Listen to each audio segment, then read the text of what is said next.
और सीन आता है और डेविड राइस एक पहाड़ी पर खड़ा होता है और वह हमें अपनी लाइफ की स्टोरी सुना रहा होता है कि वह कहाँ डिनर करता है, वह कहाँ जाता है, वह उसे पसंद करने लगता है। लेकिन वहाँ पर दूसरा लड़का आता है जो उसे स्नोफॉल ले लेता है और डेविड को तंग करने लगता है, तो बर्फ दम से टूट जाती है और डेविड अंदर डूबने लगता है। लेकिन एकदम से वह लाइब्रेरी में पहुंच जाता है कि यह क्या हो रहा है और अपने कमरे में आदत है तो डेविड कमरे में मौजूद नहीं होते हैं, जो हमने पहले सीन में बात की थी। अपने कपड़े लेता है और घर से निकल जाता है और इसका अपनी पावर कुछ ज्यादा कंट्रोल नहीं है। जहाँ पर अपनी पावर को टेस्ट करने के लिए इरादा करता है, उसकी फोटो देखकर उसे जगह पर टेलीफोन हो सकता है और वह टेलीफोन में पहुंच जाता है, उसे पैसे चुरा लेता है।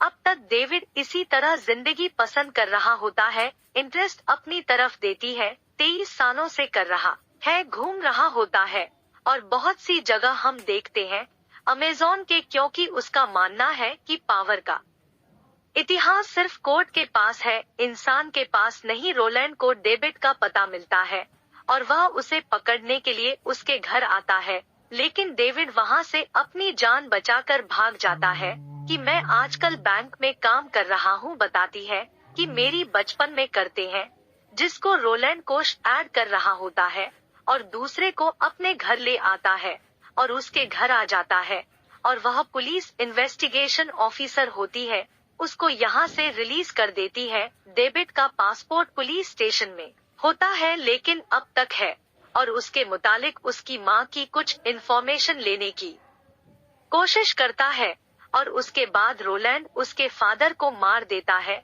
इन्फॉर्मेशन लेने के बाद जंपर्स के रिलेटिव्स को मार दिया जाए और यहाँ पर रोलैंड भी ऐसा ही करता है, किसी चीज की मालूम के लिए टेबलेट क्रिएशन के पास जाता है। मेरे पेरेंट्स को मार दिया था और अब मैं इस्तेमाल पहले दिन को हूँ, मैं उनको मार रहा हूँ। अपने पेरेंट के पास आ जाता है, पेमेंट से मुराद उसके फादर जमीन पर पड़े हैं।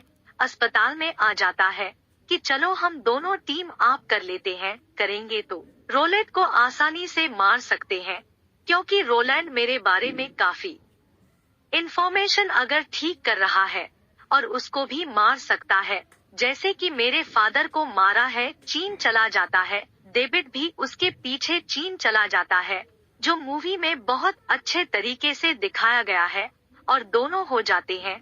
दोनों मिलकर लड़ने के लिए तैयार होते हैं कि मुझे अपने घर जाना होगा क्योंकि मेरे पास वहाँ पर कुछ वेपन्स पड़े हुए हैं, यह वेपन्स हमें लड़ने में बहुत हेल्प करेंगे। और वह जंप करके अपने घर चला जाता है उससे मिलने के लिए। ऐसा नहीं करना क्योंकि वहाँ पर मिली भी मौजूद है और अगर ऐसे किया तो मिली को भी नुकसान पहुँचेगा कि हमें सैक्रिफाइस करना पड़ेगा। जंप करने लगता है और इन दोनों के दरमियान बहुत सी लड़ाई होने लगती है और चालाकी से डेविड को एक पावर लाइन में फंसा रहता है। वह टेलीपोर्ट होने की कोशिश करता है लेकिन कर नहीं के लिए उसके पास आता है, तो डेविड राइस अपनी पूरी एनर्जी का उसे करता है, जो आज से पहले उसने कभी नहीं किया है और एकदम वहाँ से वह टेलीपोर्ट होके लाइब्रेरी। थोड़ी सी लड़ाई होती है और उसकी लड़ाई के दरमियान डेविड रोलैंड को एक ऐसी जगह पर टेलीपोर्ट कर देते हैं जहाँ से वापसी आने पर चांस ही नहीं होती मन से मिलने। उसके घर जाता है, यहाँ पर डेविड को पता चलता है कि उसकी माँ भी एक पायलट है और ऐसे माँ उसके पास ऑप्शन होती है, या तो टैबलेट को मार दे, उसको दर्शाया जाता है। आपको वीडियो पसंद आए तो वीडियो को लाइक करे और हमारे चैनल को सब्सक्राइब करे।